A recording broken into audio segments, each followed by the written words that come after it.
একেবারে মগ ডালে গাছের চূড়ায় একজন মহিলাকে জিন ওইখানে নিয়ে শুইয়ে রেখেছে, ওইখানে তিনি দাঁড়িয়ে আছে। এটা একেবারে ভয়, ভীতি, আতঙ্কের সৃষ্টি করেছে। তো এই দৃশ্যটা কিন্তু আমরা প্রত্যেকেই দেখেছি। কিন্তু এই জাতীয় ঘটনা থেকে বাঁচার জন্য আমাদেরকে রাসূল সাল্লাল্লাহু আলাইহি সাল্লাম ছোট্ট ছোট্ট আমল শিখিয়েছেন। সেই ছোট্ট আমলের ভিতরে একটি আমল হচ্ছে, ঘর থেকে বের হওয়ার সময় আমরা ছোট্ট একটা আমল করে বের হব। সেই আমলটা হচ্ছে, আমরা বের হচ্ছি বিসমিল্লাহি তাওয়াক্কালতু আলাল্লাহ লা হাওলা ওয়ালা কুওয়াতা ইল্লা বিল্লাহ পড়ে বের হন। ঘরের ভিতরে প্রবেশ করার সময় আপনি ছোট্ট একটা দোয়া পড়ে বিসমিল্লাহ পড়ে আপনি ঘরের ভিতরে প্রবেশ করেন, সালাম দেন। বাজারের মধ্যে যখন আপনি হাঁটছেন, আপনি পিছনের দিকে তাকাবেন না কোনোভাবেই। পিছনের দিকে রাত্রিকালীন সময়ে যদি আপনার কাছে মনে হয় কেউ যেন আপনাকে ডাকছে, কিন্তু ডাকটা আপনার কাছে স্পষ্ট না, অস্পষ্ট একটা ডাক, তাইলে আপনি পিছনের দিকে তাকাবেন না। কখনো আপনার শরীরটা একেবারে ঝিমঝিম করে উঠেছে, আপনি পড়ে ফেলেন লা হাওলা ওয়ালা কুওয়াতা ইল্লা বিল্লাহ। আপনার প্রচন্ড ভয় লেগে গেছে, আপনি পড়ে ফেলেন লা হাওলা ওয়ালা কুওয়াতা ইল্লা বিল্লাহ।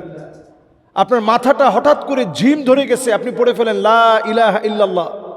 এইভাবে করে আমরা প্রতিনিয়ত যদি এই আমলগুলো করি, আয়াতুল কুরসির অভ্যাস যদি আমরা গড়ে তুলি, আমরা যদি প্রত্যেক দিন ঘুমানোর সময় একটু আয়াতুল কুরসি পড়ি, ফালা ইয়াজাল আলাইকা মিনাল্লাহি হাফিজ।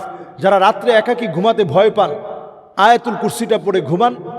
জিনের সমস্ত দুষ্টামি থেকে আল্লাহ আপনাকে হেফাজত করবে ইনশাআল্লাহ। আল্লাহ তাআলা আপনাকে বাঁচিয়ে দিবে, তাদের কুমন্ত্রণা থেকে আল্লাহ তাআলা হেফাজত করবে, তাদের ক্ষতি থেকে আল্লাহ তাআলা বাঁচিয়ে দিবে। আসসালামু আলাইকুম ওয়া রাহমাতুল্লাহি ওয়া বারাকাতুহু।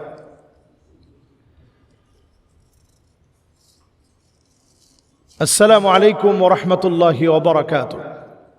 প্রচণ্ড মাথা ব্যথা অথবা প্রচণ্ড বুক ব্যথা শুরু হয়েছে, ঘাড়ে প্রচণ্ড ব্যথা হচ্ছে, আপনার কাছে মনে হচ্ছে ঔষধ খাওয়ার পরও ব্যথা কমছে না। কোনো দোয়া কি এমন আছে যেই দোয়ার কারণে আপনি এটা থেকে শিফা লাভ করবেন? হ্যাঁ, দোয়া রয়েছে। নবীজি সাল্লাল্লাহু আলাইহি সাল্লাম অত্যন্ত গুরুত্বপূর্ণ একটি দোয়া আমাদেরকে শিখিয়েছেন। যে স্থানে ব্যথা হবে, যেই স্থানে হোক, মাথা ব্যথা করছে, আপনি মাথায় এভাবে হাত দেন এবং আপনি বিসমিল্লাহ বিসমিল্লাহ বিসমিল্লাহ 3 বার হলো। এরপর আপনি পড়েন আউযু বিইজ্জাতিল্লাহি ওয়া কুদরাতিহি মিন শাররি মা আজিদু ওয়া উহাযিরু। আউযু বিইজ্জাতিল্লাহি ওয়া কুদরাতিহি মিন শাররি মা আজিদু ওয়া উহাযিরু। আউযু বিইজ্জাতিল্লাহি ওয়া কুদরাতিহি মিন শাররি মা আজিদু ওয়া উহাযিরু। আউযু বিইজ্জাতিল্লাহি ওয়া কুদরাতিহি মিন শাররি মা আজিদু ওয়া উহাযিরু। আউযু বিইজ্জাতিল্লাহি ওয়া কুদরাতিহি মিন শাররি মা আজিদু ওয়া উহাযিরু। আউযু বিইজ্জাতিল্লাহি ওয়া কুদরাতিহি মিন শাররি মা আজিদু ওয়া উহাযিরু। এই দোয়াটা যদি আপনি 7 বার পড়তে পারেন, আল্লাহ রাব্বুল আলামিন যেই কোনো ধরনের ব্যথা থেকে আপনাকে হেফাজত করবে। আল্লাহ আমাদেরকে আমল করার তৌফিক দান করুন।